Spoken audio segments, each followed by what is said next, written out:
Teaching मंच में आपका स्वागत है। टीचिंग मंच एक ऐसा प्लेटफॉर्म होगा जहां आपको सारे टीचिंग एग्जाम्स की तैयारी कराई जाएगी, चाहे वो सीटेट हो, यूपीटेट हो, DSSB हो या KVS हो। यदि आप टीचिंग एग्जाम्स की तैयारी कर रहे हैं तो आप हमारे चैनल से जुड़ सकते हैं। हम आपको फ्री ऑफ कॉस्ट प्रोवाइड कराएंगे सारी क्लासेस। और जो अभी हम सीटेट पर फोकस करने वाले हैं, एग्जाम के पैटर्न के अकॉर्डिंग हम NCERTs की क्लासेस भी प्रोवाइड करवाएंगे। हम आपको करंट के क्वेश्चंस भी कराएंगे।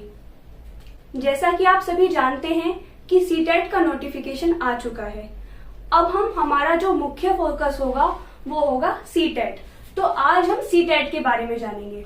तो सीटेट एक ऐसा एलिजिबिलिटी टेस्ट है जो हमें ये पता करवाता है कि हम टीचर बनने योग्य हैं या नहीं है।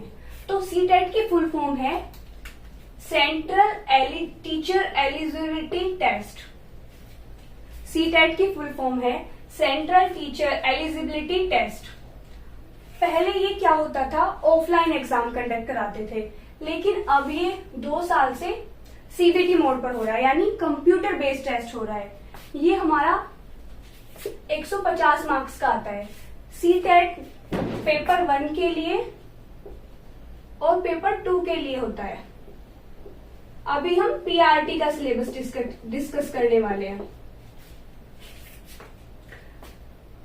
सीटेट PRT के लिए सीटेट ने 5 सब्जेक्ट्स दिए हैं, जो हैं पहला है CDP, फिर मैथ्स, EVS, हिंदी और इंग्लिश। ये सारे 30-30 नंबर्स के होते हैं और अभी मैं आपको बताऊंगी ये कैसे सारे डिवाइड करते हैं। पहला CDP जो है वो हमारा 30 नंबर का आता है। इसमें हमें पेडागोजी आती है हमारी। पेडागोजी मतलब कैसे, ज्ञान देखो सबके पास है, लेकिन एक अच्छा टीचर वो होता है जो अपनी नॉलेज को अपने बच्चों तक अच्छे से पहुंचा दे, उन्हें अच्छे से समझा दे, यानी वही पेडागोजी है। इसमें हम सीखते हैं हमें बच्चों को पढ़ाना कैसे है। इसमें हमारे ऐसे क्वेश्चंस आ जाएंगे कि यदि बच्चा किसी चीज को नहीं कर पा रहा है तो आप उसे कैसे हेल्प कराएंगे। आप उसे पनिशमेंट देंगे, उठक बैठक लगवाएंगे, या फिर आप उसे अलग तरीके से अपने मेथड्स को चेंज करके पढ़ाएंगे।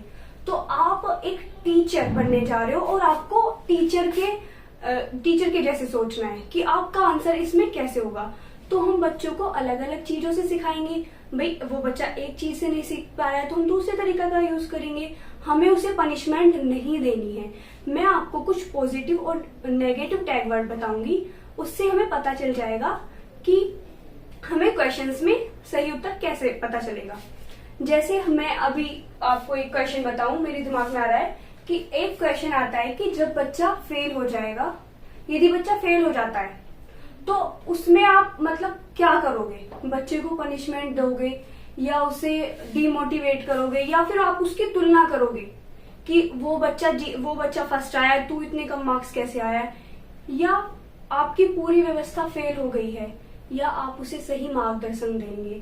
तो आप इसका जवाब अपने हिसाब से कमेंट में बताना। बाकी हम ऐसे बहुत से क्वेश्चंस, अब क्या होता है सीटेट में एप्लीकेशन बेस्ड क्वेश्चन आने लगे हैं। सीटेट जो है एक आपको पूरी एप्लीकेशन देगा कि इस स्थिति में आप कैसे हैंडल करोगे, इस स्थिति को आप कैसे कर पाओगे। तो CDP में पूरे ऐसे क्वेश्चंस आएंगे कि आप बच्चे को कैसे पढ़ाओगे, कैसे हैंडल करोगे, कैसे उसे सिखा पाओगे। यदि आपकी CDP स्ट्रांग हो जाती है, आप CDP में अच्छे हो जाते हो, तो आपको बाकी सब्जेक्ट में बहुत अच्छी हेल्प मिलने वाली है। तो CDP कोई इतना हार्ड नहीं है, बेसिक है, आप सीख जाओगे। इसमें आपको समझ आ गया है हमें बच्चों को कैसे पढ़ाना है। इसमें मुख्य फोकस बच्चे पर रखेंगे। हम बच्चे को सेंटर में रख के हर क्वेश्चंस का हम आंसर देंगे। बच्चे को कोई भी पनिशमेंट नहीं देनी है। बच्चे की भलाई में रखकर हम क्वेश्चंस के आंसर करेंगे, जिसमें बच्चे का भला हो, बच्चा डिसअपॉइंट ना हो, ऐसे हम क्वेश्चंस के आंसर देंगे। CDP के बाद आता है सेकेंड पोर्शन मैथ्स का। CDP करने के बाद आप आओगे मैथ्स पर। मैथ्स बहुत बेसिक मैथ्स पूछा जाता है PRT में। इसमें 15 नंबर के आपके तो वो हो जाएंगे क्वेश्चंस जो सोल्व करने के लिए आते हैं, और 15 मार्क्स का आ जाएगा। आप मैथ्स को पढ़ाओगे कैसे? वही सही बात कि 15 नंबर की आती है पैडागोजी और 15 नंबर का आता है कंटेंट। 15 नंबर के कंटेंट में वो हमें उससे ये जांचता है कि बच्चे पर मैथ्स आता भी है या नहीं, यानी फर्स्ट से लेके 5th क्लास तक की बेसिक चीजें आएंगी, वो हम आपको अपने चैनल पे कराएंगे अच्छे से।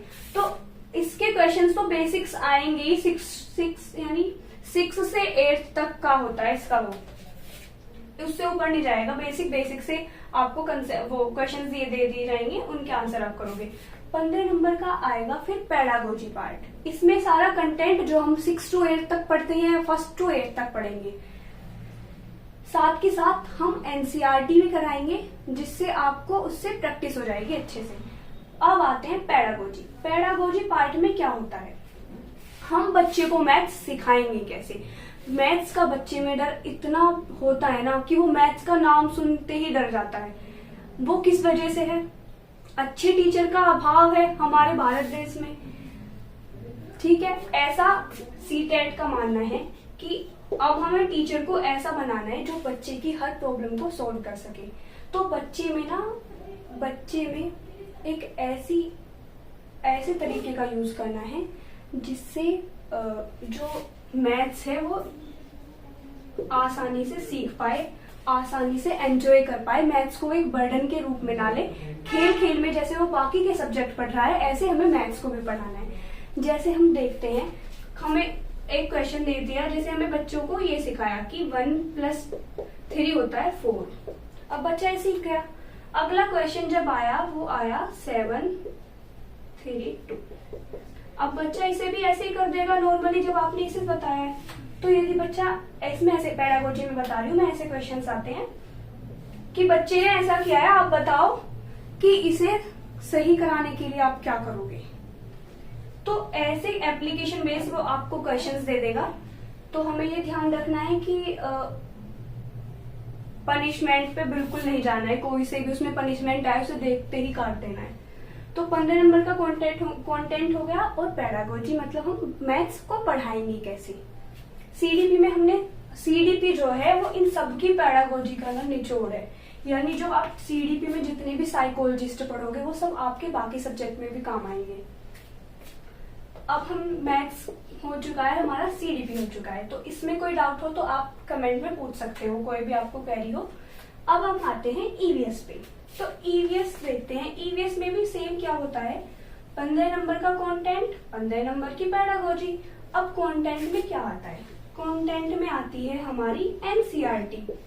एनसीईआरटी पर आपको बहुत ज्यादा जोर देना है।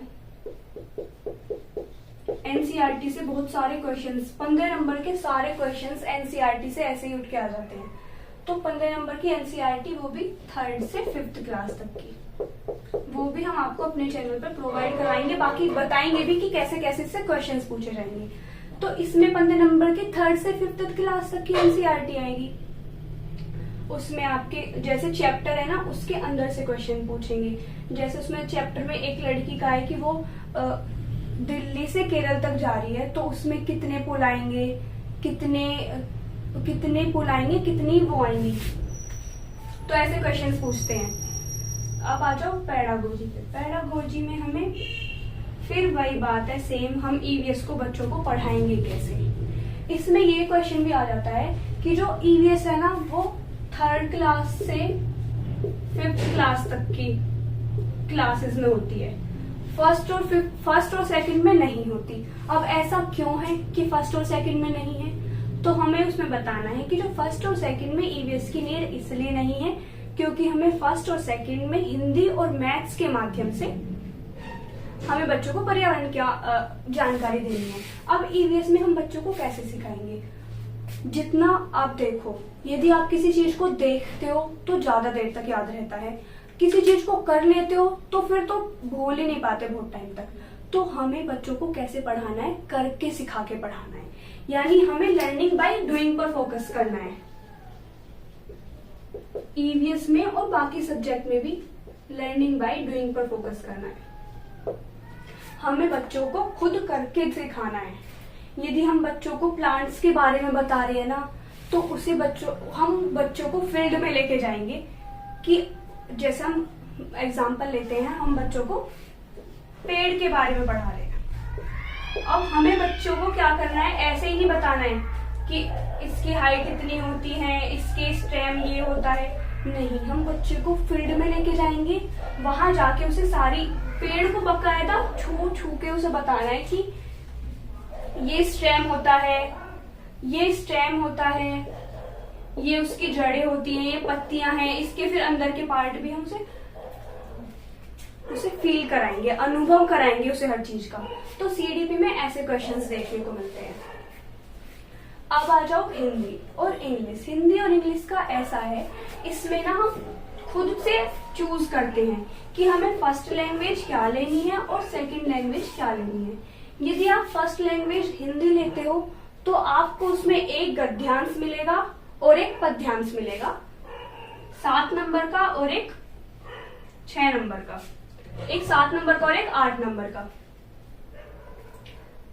यदि आप लैंग्वेज फर्स्ट लोगे, यदि आपने इंग्लिश लैंग्वेज फर्स्ट ली है ना, तो आपकी जो इंग्लिश में एक 7 नंबर का पैसेज आएगा और 8 नंबर की पोम आएगी। अब अभी मैंने हिंदी जो है वो फर्स्ट लैंग्वेज चुनी है, तो हमें इसमें क्या आएगा, एक पद्यांश आएगा और दूसरा गद्यांश आएगा, एक 7 नंबर का और एक 8 नंबर का। इसमें क्या होगा, आपको एक पद्यांश दिया जाएगा, यानी एक शॉर्ट स्टोरी टाइप दी जाएगी, उसे आपको पढ़ के आंसर्स देने होंगे। वो इतने हार्ड नहीं होते और इसमें 2-3 नंबर की इन्हीं में ग्रामर पूछ ली जाती है। मैक्सिमम 2 से 3 नंबर की ग्रामर पूछी जाएगी, वो भी हम आपको अपने चैनल पे कराएंगे कि किस टाइप की ग्रामर पूछी जाती है। 15 नंबर हमारे हिंदी से हो गए। अब आ जाओ 15 नंबर इंग्लिश के, 15 नंबर पेडागोजी के। अब हमें हिंदी को कैसे पढ़ाना है, हिंदी भाषा को कैसे सिखाना है यदि वो किसी की सेकंड लैंग्वेज है, मल्टीलिंग्विज्म को कैसे हमें प्रमोट करना है, इन सब का ध्यान रखते हुए हम हिंदी भाषा को सिखाएंगे या कोई भी भाषा को सिखाएंगे। तो भाषा से रिलेटेड क्वेश्चंस आएंगे इसमें कि हमें बच्चों को भाषा सिखानी कैसे है।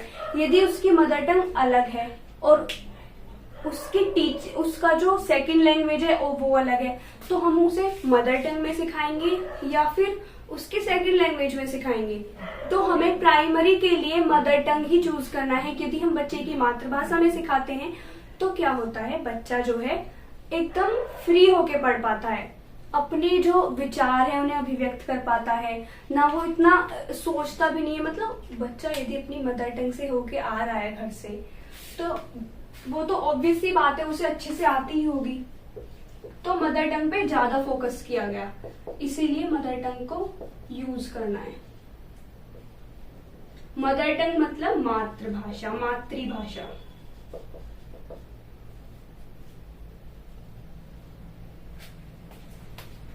अब आते हैं इंग्लिश में। इंग्लिश और हिंदी की पेडागोजी सेम है, लगभग सेम है, बस उसमें क्या फर्क हो जाएगा, ट्रांसलेट का। वो आपको हिंदी में होगी, वो आपको इंग्लिश में होगी। इस हिंदी में बहुत सारे ऐसे क्वेश्चंस पूछे जाएंगे, थोड़े घुमावदार भी, पर आपका यदि कंसेप्ट क्लियर है तो आप सबके आंसर्स दे पाओगे। यदि बच्चे हिंदी सीखना ही नहीं चाह रहे हैं तो आप क्या करोगे, ऐसे ऐसे बहुत सारे क्वेश्चंस आएंगे। अब आते हैं इंग्लिश लैंग्वेज पे, और इसमें ना हिंदी और इंग्लिश में ये बात वो भी है, एनसीएफ से रिलेटेड क्वेश्चंस आते हैं। 2022 के एनसीएफ 2022 के क्वेश्चंस भी आते हैं। कोठारी कमीशन या मतलब कोई से भी कमीशन या एनईपी ने जिसने भी हमारी लैंग्वेज के बारे में बात करी है, वो सारे क्वेश्चंस आते हैं हिंदी में भी और इंग्लिश में भी। तो हम इसके बारे में भी पढ़ेंगे पूरा। NCF 2022, NCF 2005, NCF 2022। अब हम बात करते हैं इंग्लिश लैंग्वेज की। इंग्लिश में क्या होगा, वही बात है, यदि हम लैंग्वेज सेकंड लेंगे तो हमें 2 पैसेज मिलेंगे। यदि हमने लैंग्वेज फर्स्ट लिया है तो हमें एक पैसेज मिलेगी और एक पोम मिलेगी। तो अनसीन पैसेज आएगा 2। ये थोड़े लेंदी हो सकते हैं, आपको ध्यान से पढ़ के सोल्व करना है। इसके क्वेश्चंस भी थोड़े ठीक ठाक लेवल के आ जाते हैं। अब इसमें देखते हैं पेडागोजी। पेडागोजी में सेम हिंदी वाली ही बात है। पेडागोजी कैसे सिखाना है हमें, बच्चों को इंग्लिश लैंग्वेज कैसे सिखानी है, बच्चे इंग्लिश से डरते हैं, ऐसा क्यों है, क्योंकि टीचर में भी कमी हो सकती है, ऐसे क्वेश्चंस भी करने हैं। आपको बच्चे को सेंटर में रख के आंसर्स देना है, बच्चे के लिए जो सही है वो आंसर सही है। आप अपने कंफर्टेबल से आंसर नहीं दोगे एक टीचर होने के। आप ये देखो कि बच्चा जो है उसे कैसा हो सकता है, वो कैसे ठीक तरीके से सीख सकता है, एक टीचर कैसे ठीक तरीके से सिखा सकता है। एक टीचर का कंफर्ट लेवल नहीं देखना, टीचर को कितनी भी मेहनत लगे लेकिन उसका क्या काम है, बच्चों को सिखाना। उस टाइप के क्वेश्चंस आएंगे जो थोड़े से घुमावदार होंगे, पर आप एक टीचर होने के नाते बच्चे पर ज्यादा फोकस रखोगे। तो आज के लिए इतना ही, बाकी मिलते हैं अगली वीडियो में जिसमें हम पूरे सीडीपी से लेके स्टार्ट करेंगे और सारे सब्जेक्ट की वीडियोस प्रोवाइड कराई जाएंगी। सारा टेलीग्राम पे जो है हम उसका नोट्स प्रोवाइड कराएंगे। तो आप, यदि आपको वीडियो अच्छी लगी हो तो आप हमारा हौसला बढ़ाने के लिए सब्सक्राइब कर सकते हैं। अब हम मिलते हैं नेक्स्ट वीडियो में। धन्यवाद।